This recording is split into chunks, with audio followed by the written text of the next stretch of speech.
Welcome back to Just in Perspective podcast. This is Mosh, and today was a crazy day again. Just a few days into 2026, in fact, 7 days, and already there's just turmoil in Minneapolis and many parts of the world. We had a leader removed from his country, etc. Um, there are people that are posting and defrauding the nation of millions of dollars, etc., billions actually. So Minneapolis has kind of taken the world by storm in terms of the political news, and there's two main things right now. One is the corruption with the Somali daycare fraud that we discussed earlier, and now that's making its way through to all the way up to the Congress and um, Capitol Hill and all that stuff, and that's being discussed as well. And then, secondly, there was a shooting involved today involving an ICE agent, which we'll take a look here. And I'm gonna just show you some clips on X, okay, which is the only platform and news network that social media platform that has news that I trust. And so, yeah, we'll play this and I quickly describe what I think here.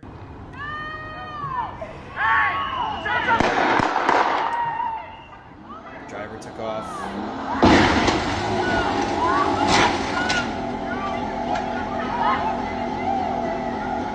Gunshots fired.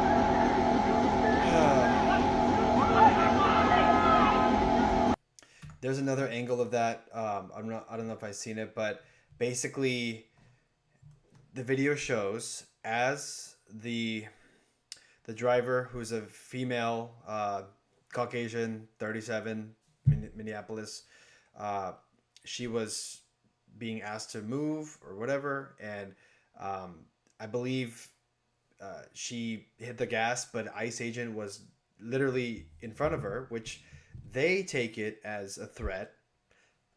I'm not saying it's justified to kill her or anything. I'm not really saying that. However, um, law enforcement in this country, they will take an action as a threat, and almost any action that even seems threatening, like putting down the gas, you're steering your car in the direction of law enforcement, anything, even if you're trying to get away, whatever it is, they see that as a threat, and their training dictates that they basically just treat all threats, treat all that like threat, and will neutralize the threat. Unfortunately, I rest in peace. I feel really bad for this young woman, for this woman, and it's sad on both sides.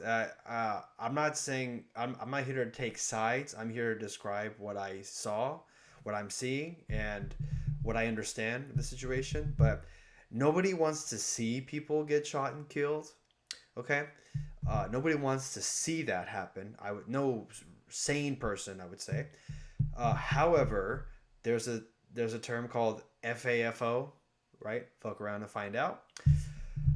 So our actions will determine and dictate the consequences. So cause and effect. If there was no cause for that shooting, it would not have occurred. Unfortunately, there was a cause. Not saying I support what they did, but those agents and enforcement are trained to shoot as soon as they determine anything is a threat, such as a vehicle heading in their direction. And so I'm not here to argue about that. That's just what it is. We're going to look at both angles. We're going to look at this fun person, this crooked person here, Mr. Tim Walz, governor of Minnesota, but hopefully not for long. His reaction, and then the Department of Security head as well. So let's start with him. What we're seeing is the consequences of governance designed to generate fear, headlines, and conflict. It's governing by reality TV. And today that recklessness cost someone their life. Okay, forget about him. That lady right here, or whatever, that could be she's probably considered a them right now. I can't take a damn thing serious with this person next to him. Nothing. Like everything about this person, like sorry, I can't take you seriously, and I know you're signing for deaf and blind or whatever, deaf folks, but come on, bro, like just looking like that next to you. I know they're full like libtard, full liberal, but goddamn, like at least try to appear like you're somewhat neutral to some extent, but can't even do that. But. I've reached out to Secretary of Homeland Security Kristi Noem, and I'm waiting to hear back. Oh, we're going to hear from Kristi Noem, Secretary of Security, right after him. Let me be clear. Donald Trump and his administration may not care much about Minnesota. That's been pretty evident. But we love this state. We won't let them tear us apart. We'll not turn against each other. Who can take this seriously? To Minnesotans, I say this. All right, I can't even finish. This dumb bitch signing and looking like an idiot, I can't even take him seriously. And yeah, I don't take him seriously anyway. But her signing, doing all this, looking like a clown next to an actual clown, like I can't even take it seriously. So automatically you lost me there. And here's a actual professional, someone you can take seriously, Secretary, Homeland Security Secretary. And by the way, a looker, definitely a woman who's worth looking at. So let's see what she got. I've spoken to the president today on the situation here on the ground. I also just got off the phone a little while ago with Governor Walz and spoke to him as well. I want to reiterate first with all of you the facts of what happened today. At 10:25 a.m. Central Time, Immigration and Customs Enforcement were carrying out lawful operations here in Minneapolis. Because of the adverse weather that Minneapolis has seen in recent snow, one of the vehicles became stuck and ensnared in the snow. Law enforcement were attempting to push out this vehicle, and when a mob of agitators that were harassing them all day began blocking them in, shouting at them, and impeding law enforcement operations. ICE officers and agents approached the vehicle of the individual in question, who was blocking the officers in with her vehicle, and she had been stalking and impeding their work all throughout the day. ICE agents repeatedly ordered her to get out of the car and to stop obstructing law enforcement, but she refused to obey their commands. Oh boy. She then proceeded to weaponize her vehicle and attempted to run a law enforcement officer over. This appears as an attempt to kill or to cause bodily harm to agents, an act of domestic terrorism. The ICE officer, fearing for his life and the other officers around him and the safety of the public, fired defensive shots. He used his training to save his own life and that of his colleagues. Okay. I get how both sides approach this. I get it. Yes, on one hand, you could say it's technically overkill and not necessarily constitutes grounds for murder, for ending life and just emptying a clip into a car. But yeah, on the other hand, I mean, this is law enforcement. These are armed individuals who, by law, they are carrying out their legal right to do what they do. This is ICE here, so customs enforcement and so forth. And she mentioned that this person, the victim, was instructed multiple times to remove herself from her vehicle or whatever, or move the vehicle politely or respectfully or what have you. So this person agitated them multiple times, and it's not just like a random I just stopped for a second and this happened. It led up. There was a building. There was a build, and so forth, and what do you call it? Whatever. Unfortunately, we saw what happened. We saw the shot being taken place, but just the perception of danger is a threat. Do you see what I'm saying? Perception is reality. They perceived that just the fact that someone would drive a vehicle in your direction, not even necessarily hit you, but you put the gas down and it's going towards you, potentially in your direction and potentially hitting you, that's perceived as a threat, and they're trained to shoot. Like I'm not I don't really have a side. I'm just saying, like, that is a fact. They are trained to do that, and they are factually lawful agents carrying out their lawful duty, and they are armed, by the way. So you don't have any power as a person in a car to not listen to someone who's armed outside of the vehicle, especially illegal law enforcement, right? So, yeah, I'm not gonna do the like I'm on this side or I'm on that side thing, but I really feel bad. This woman lost her life just for not complying, basically. And it's sad. A life shouldn't be taken away just for such a short period of emotional outburst kind of thing. And now, yeah, like it was her actions that led to it. I'm not taking that away, but I wish it wasn't the case. Like, and I wish even though I don't necessarily agree with them quickly resorting to violence and whatever, that technically, like she said, that is how they're trained. Don't ask me. Don't come to me. I'm not the Secretary of Defense. I don't train law enforcement. Don't ask me. That's how they are trained. That's what I understand, and that's how it happened. And so there's a couple more videos here. Yeah, I think this is another angle of that video. Okay. Warning: what you may see may be disturbing to viewers, which is something that we used to hear a lot. That's the driver here, causing chaos. So yeah, blocking traffic, blocking the road, ICE agents approaching, requesting you to move vehicle, requesting. No! And then now she starts to move her vehicle, and then there's an ICE agent right there. Oh boy, this is gonna be bad. Let me turn off the volume for this. And then, yep, takes off. That guy was right in front of her. She just hits the gas. And unfortunately, he already drew a weapon and, yeah, took fire. You don't want to hear that. Trust me, you don't want to hear that. Yelling, screaming, shots. I see both sides. I get it. Yeah. Bit excessive. Didn't necessarily have to automatically resort to his weapon, but at the same time, this person did not 100% comply, made their life harder. If you comply, chances are you'll be all right. So anyway, yeah, it's a sad situation all around. There's nothing good about what happened there. This idiot looks more like a clown than he already does. And speaking of Mr. Walsh, idiot, he is. I pray he gets held accountable. That's the next part of this video, is that the whole fraud situation in Somalia. Sorry, not in Somalia. Somali fraud situation in U.S. and now how it is reverberating around the U.S. in different states like California. But here's another quick video. This is Fox News here. And this is kind of post-shooting. A lot of protesters here.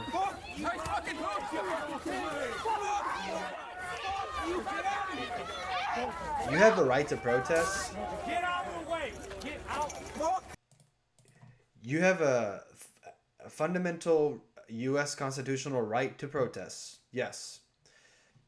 Does that mean you should just run headfirst into armed men and expect no resistance? No, that's not what that means. Yes, protest peacefully. Yes, no. As long as you're not interfering with like legal activities or stopping traffic or whatever it is, you have the right to. Yes, but I mean, like if you ask for trouble, you're gonna get it. Like they're asking for trouble by going up to them. I will never like willingly go up to a police officer, armed person, and yell and scream at them. It's definitely not trying to make any false moves. They're the ones holding the weapons. Like I'm not, and I'm surely, even though I'm wearing this shirt, I sure as hell am not bulletproof. So I'm not gonna test that theory. So so now the second part of the turmoil, the second part of the Minnesota turmoil is the whole situation with the stupid fraud case. And I'm glad this is getting global and national coverage. Thank God, because this is like of an insane, obscene scale. Let's check out this press conference here, or this, holding this important hearing. Video. As I said on Monday, good riddance to Governor Walz, but he cannot escape accountability for the estimated $9 billion in fraud. How did this happen? And where the hell has the Twin Cities media been? The Star Tribune is complicit. They have had this story for years, if you just heard, and they've refused to report anything on it. In fact, they continue to try and cover up.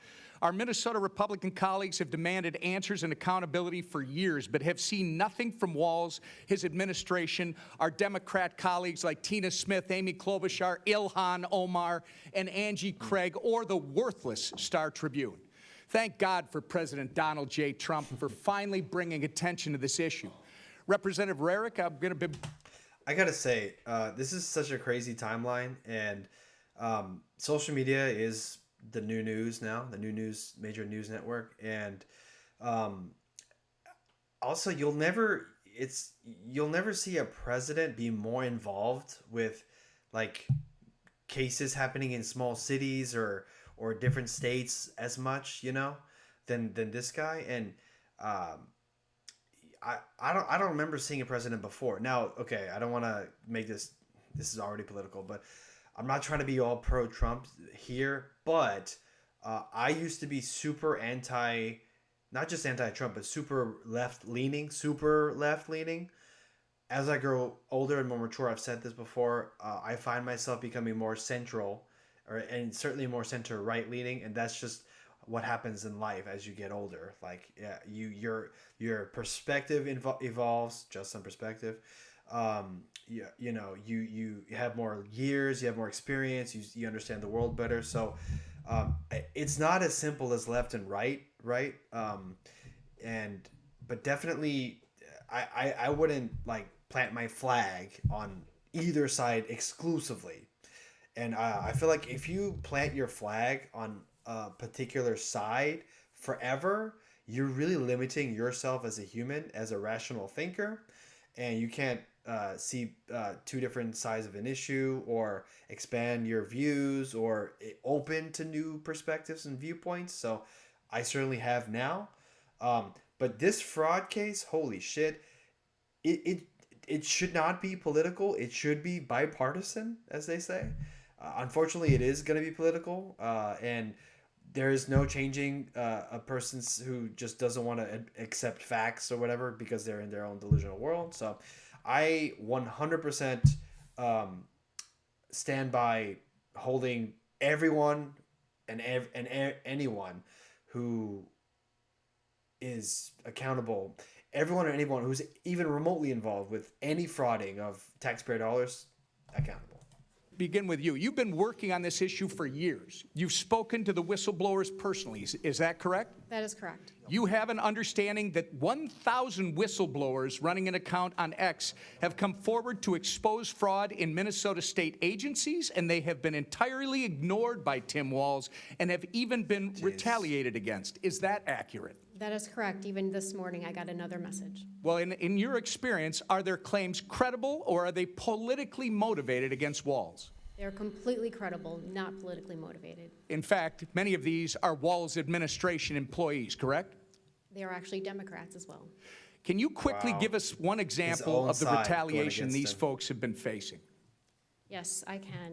Bro, you know it's bad when your own side is calling you out, okay? If your own party, your own side is becoming a whistleblower against you, bro, cooked.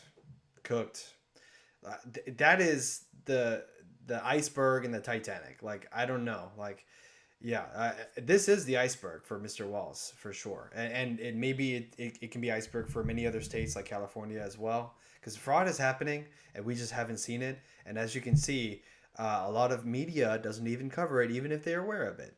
And if that's not corruption, I don't know what is. In my opening statement, I mentioned that the most severe ones was that they would be fired with cause, so they couldn't have unemployment insurance, that they would be blacklisted from all state agencies, and I bet that it's also Hennepin County and Ramsey County, as you know, those are Democrat-run, and much, much more. Based on what you've learned, Representative, over the last several years, do you have any doubt that Governor Tim Walz knew about this fraud as it was occurring? He absolutely knew that it was occurring. Thank you.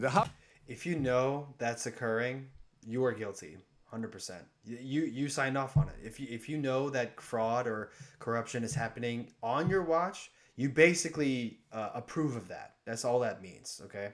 If you're in power, you sign checks, you sign off on laws or whatever. You understand crime rates, you understand population demographics and where money is being allocated, all that. If you know that, you know that it's a disproportionate amount being sent to a small percentage of people, and larger are not getting it, you're complicit, 100%. You're guilty. Housing Stability Services Program was estimated to cost about $2.6 million per year, but before it was shut down last October, it was on track to run about $122 million in 2025. In fact, I think they sucked $161 million out of it from the point it started in 2020 until it was finally shut down. Isn't that correct? That is correct, and Joe Thompson believes that 90% of that was fraud. Yeah.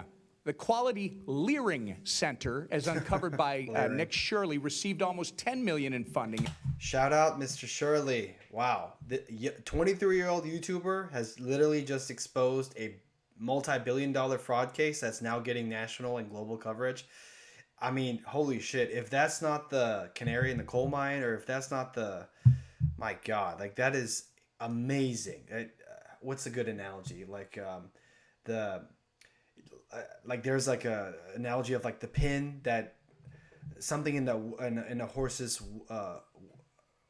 foot that caused it to slow down and caused the whole war to stop. Whatever, some ancient Japanese fucking lesson. But you see my point. The domino effect and so forth. The one tiny change that led to a cataclysm of change. So. Is that accurate? I believe it is. Kudos, Shirley. There are more than 80 autism centers in Minnesota under investigation. Is that true? I believe it is, yes. It's clear that someone is criminally complicit. You can't just let this amount of money get out of your administration over a period of 7 years without knowing. Billions of dollars? There's no way that at the very top it's not well understood that there are billions of dollars being allocated. State funds, government funds, to certain businesses and individuals, and that you don't know about. It's impossible that it's not being tracked. There was a hearing in the state regarding the fraudulent housing stabilization program, but before that hearing, Governor Walz fired the official who was slated to testify so that they could not testify and expose what was happening under Governor Walz's watch. Has Governor Walz or Attorney General Ellison fired anyone else to your knowledge, Representative? Not to my knowledge, and that was Eric Rumdahl, and his administration believes that he was not fired, but I say he was fired because it was too convenient. Right. Representative Hudson, is it true that 90% of the individuals charged, regardless of what your colleague on the panel just said with his facts and figures, 90% of the individuals charged or indicted with the $250 million Feeding Our Future COVID fraud are of Somali descent? Jesus. I believe that to be correct. Are you aware that in a 2021 video, Mr. Ellison promised that he would obstruct his own agencies in their investigation of Somali fraud? I am very much aware of that. Wow. It's no wonder that criminals in the Somali community felt they were free to steal taxpayer dollars. I'm going to ask you the same question I asked Marion. Do you have any doubt that Tim Walz knew about this fraud as it was occurring? None whatsoever. Walz and Ellison were protecting fraudsters instead of investigating them, and it was purposeful. And it's no coincidence that this is occurring largely in the Somali community. Walz made a sanctuary state, Minnesota, a sanctuary state. He gave free health care, free college, and free licenses to illegals. And Walz looked the other way when Somali immigrants were stealing. Representative Robbins, do you have any doubt that Tim Walz knew about this fraud as it was occurring? None whatsoever. So all three of you have no doubt in your minds that Tim Walz knew about the $9 billion of fraud during his tenure as governor and did nothing about it. It looks like that's more money than the GDP of like the smallest countries, if I'm not mistaken. My time is about to expire, and I do want to say to all of you, on behalf of Minnesota, thank you for being here, and justice will be served. I've never seen this person, Representative Tom Emmer. Not that I would know or give a shit, but a Republican of Minnesota. But at the very least, his speech is clear, is concise, is direct, is to the point, eloquent, of course, knowledgeable, insightful, a lot of experience and political career behind him. So at the very least, you can say that. But yeah, I mean, this fraud case should anger every taxpaying citizen in America. Every single one. I don't care what side of the fence you lean on, because this is a bipartisan issue. This is an American taxpayer issue. Like, billions of dollars with a B is going towards people who are not doing shit. Like there is no daycare. There is no. It's just complete. And I feel bad for Somalia because this just made them look like just really bad. Is an entire country. I don't wish this upon people. To your whole country look terrible, but that's how it looks. We're gonna end with this guy. Let me see. Is there anything else? I had the tabs open for one to show you guys. No, screw that. Yeah. All right. So Mr. Byron Donalds, the last one, GOP oversight here. I approve every single action that's being taken against the fraud, against the previous or sitting Minnesota government who allowed fraud or anyone involved in the fraud. Anything that goes against this fraud, I'm in for. Back in Washington, just left the oversight hearing on Minnesota. I mean, this thing is crazy. You have the governor and his team going after whistleblowers, state employees trying to do the right thing in Minnesota to explain the fraud that was happening, to get it under control. And it looks like Governor Walz, the lieutenant governor, the attorney general, Keith Ellison, not only did they know about it, they were trying to protect the fraud to continue. Jesus. These fraudsters were donating campaign cash to the governor and the attorney general. The whistleblowers who were coming forward were threatened. Their jobs were threatened. Their careers were threatened. And then then we find out that the fraudsters were buying property in Kenya and Turkey, sending money back to Somalia. The money going back to Somalia U.S. taxpayer dollars are going to fucking Africa, bro. Are you kidding me? Africa? U.S. taxpayer dollars that you and me freaking work our ass off for and pay off? It's not even helping this country that we live in. It's totally potentially have fallen into the hands of Al-Shabaab, the Al-Qaeda affiliates in Somalia. Absolute crazy stuff. Jesus. And the funny thing is, I don't even think it's just Minnesota. I think we just found out about it in Minnesota. I think it's happening in other states too, and it may not just be the Somalian community, but other parts of the country where these programs, American people are just being defrauded. Okay, say no more. That is all that needs to be said. This is crazy, but there is turmoil in Minnesota without a doubt, and it's interesting that that state happens to take the spotlight to start the year, but. Hey, such is life. Fraud is bad, and when you work your whole life and then you have to pay taxes to the government, and that's how the fucking taxpayer dollars is going towards fraud, to a whole group of people that don't even earn it. Oh my God, that should anger every single person. This is bipartisan, nothing to do with left and right. That is just a plain and simple U.S. taxpayer dollar issue. So, okay, with that, if you like this episode, please hit the like button, share, subscribe for more, and remember, as always, this is Mosh, and it's all just a little perspective.